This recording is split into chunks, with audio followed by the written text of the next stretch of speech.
How are we doing today, ladies and gentlemen, and welcome back to another edition of Cubs Daily. My name is Steven Ryan. We're going to review the game yesterday. The Cubs do fall in extras, but fight back to tie it in forced extras, which was positive to see. Also, we're going to talk about the pitching staff and where we go from here.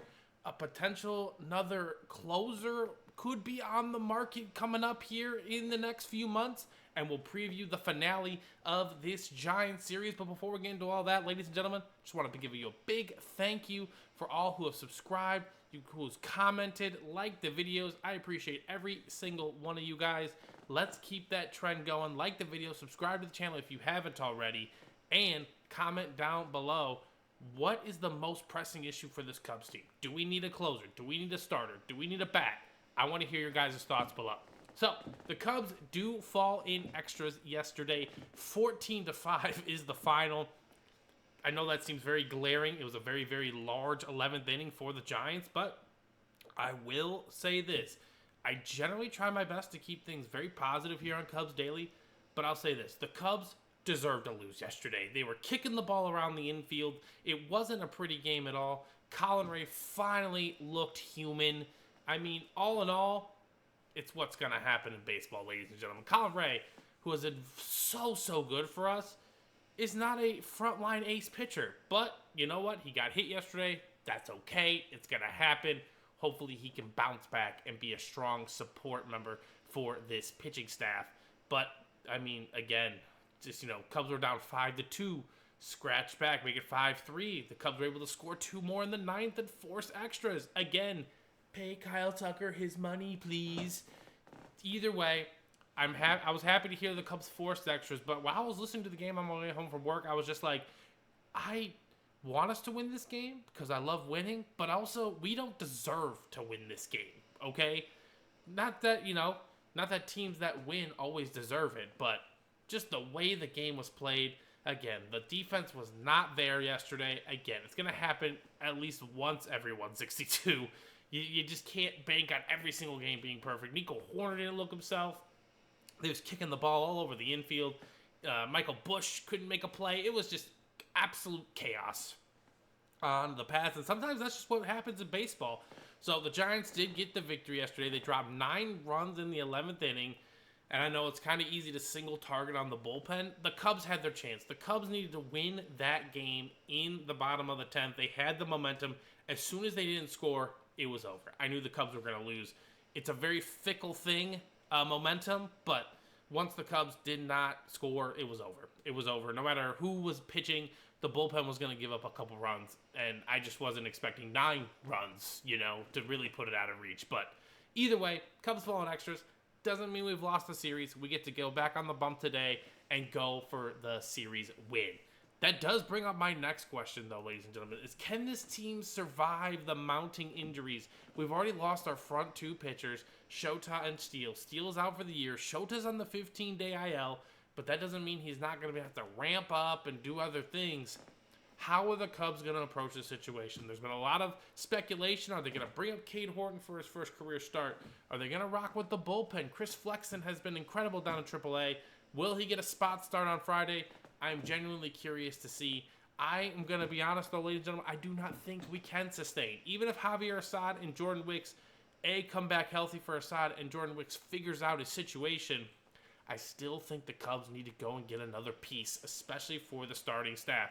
Now, could Cade Horton be that answer? Absolutely. But I still think he needs a few more innings down in the minors just to keep that confidence growing and rolling. So I do think the Cubs are going to have to make a big-time trade, but that's not going to come until July. So what are we going to do now in the meantime? It's going to be sticking stones together, band-aiding situations, et cetera, et cetera. I imagine Chris Flexen's going to go on Friday against the Mets, and it's going to be more of a bullpen game, which does scare us because our bullpen has not been very good so far this year in the grand scheme of things. Like I said, they gave him 9 runs yesterday, was not able to stop the bleeding. But I am a firm believer of when it rains, it pours. I'm glad it all poured yesterday because if it's 1 loss and we lose by 9, fine. Because we're going to regress to some mean here, and hopefully that happens today where we can pick up another victory for this ball club, right? That's the main point here. So I'm not sure how the Cubs do plan to fix this situation, There could be some free agent pitchers out there. On my TikTok, someone tried to suggest Trevor Bauer to me. I just don't think he's going to work out, unfortunately. He's been very inconsistent over in other leagues. So, the major leagues, I don't know if that's going to work out for him necessarily. But the Cubs have a deep minor league system. So, hopefully it's kind of like, a banded together kind of effort for this Cubs pitching staff until that big move is made. Hopefully Shota comes back and can remain healthy for the remainder of the year. That will absolutely help, but we got to survive this 15-day stretch. We're going to miss a few of his starts regardless on that front. Now, to solve this bullpen issue, this is, I was looking at the standings yesterday, and it kind of dawned upon me where are the teams that are bad, right? The Cubs are not going to make a big-time move until probably late June or near the trade deadline, because, just to be honest, ladies and gentlemen, even if you have a bad record right now, you are still in contention. You know what I'm saying? Like, if, the White Sox, for example, they're 10-26. They're not in contention, but technically speaking, they're in contention still. We need them to be 20 games out by July for them to be like, all right, I'm ready to trade people away type deal. So I'm kind of looking at some teams. I'm kind of guessing, okay, are they going to be able to sustain this record, et cetera, et cetera? For example, the Pirates, they are 12-25. They are getting on the verge of being like, all right, what are we going to do? They're not going to trade Skeens, and they're definitely not going to trade Skeens to us. But a team I was looking at was the Baltimore Orioles, who do sit at 13-21, whose pitching has been pretty abysmal so far. Now, the Baltimore Orioles will be looking for a frontline starter, so maybe not an ace per se, but a starter, someone who can be solid for them.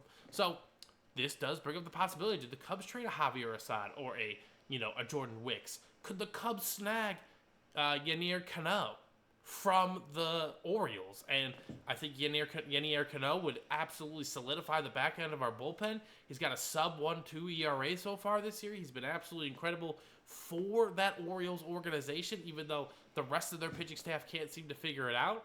I think the Orioles, if, by the time July happens and they're 10, 11 games back, they need a starter. The Orioles definitely need to prioritize starting pitching, and the bullpen will kind of figure itself out. So that could be a fairly easy swap for the Cubs, especially as our starting staff continues to expand, especially if Shota comes back, especially if we trade for another arm like a Sandy Alcantara or a Pablo Lopez of the Twins.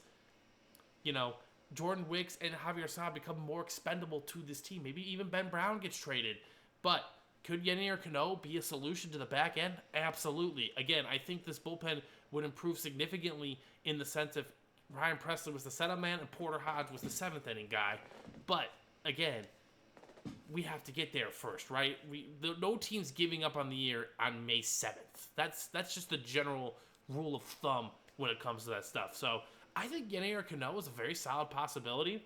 I don't look at teams within my division because I don't think the Pirates are going to trade us anybody. Would I love to get Bednar from the Pirates? Absolutely. Bednar's been a solid closer in this league for multiple years so far. But I don't think the Pirates are going to willingly help the Cubs, even if the Cubs do trade one of our prospects. So I'm targeting the Orioles right now. We'll have to see how it goes. Their offense is absolutely stacked, so if they start picking it up and start accruing some wins, they're not going to be interested in trading. They're going to be interested in adding. I'm looking at the Sox, the White Sox. I'm looking at the Rockies. I don't want any of their pitchers. They're all horrible in the sense of statistics because the team is bad. It's hard. You got to dive through those numbers, So I'll take a closer look there. But could the Cubs land Yadier Canario for the right price? Absolutely. I think he's a very good target for this team, and that's something to pay attention to. It's also something to pay attention to as these teams kind of figure out their identity for this 2025 season and where they fall. So the Cubs do have a finale today. It is at 1:20. The Cubs are going to go on with Mr. Ben Brown. He's going to face Robbie Ray, who's undefeated for this Giants team. Can Ben Brown bounce back and have a great start like he did last week? I hope so. He got massive run support, which was absolutely sensational to see. But I want to see Ben. I don't want to say I want to see him go through stress, but I do want to see him have a little high leverage situations in him. I want to see what he's got. He's got a wicked off speed. He's got a good fastball. I just want to see, it's 0-0 in the third. There's 2 runners on. I want to see him get out of that kind of deal. So, again, it's all about the growth for Ben Brown. He's been doing very, very well. He's been inconsistent, but again, he's a young pitcher. Those are things I totally expect from him and other young pitchers in this game. Baseball's not easy, ladies and gentlemen. It is not an easy game, and it is not for the faint of heart. So, that's going to do it for the video today, ladies and gentlemen. Again, 120 series finale. Cubs going for the series win. Hopefully we can get that dub. Hopefully the bullpen bounces back from that 9-run explosion yesterday. And we have a video tomorrow that celebrates another series win. Hope you all have a fantastic rest of your day, and I'll talk to you soon.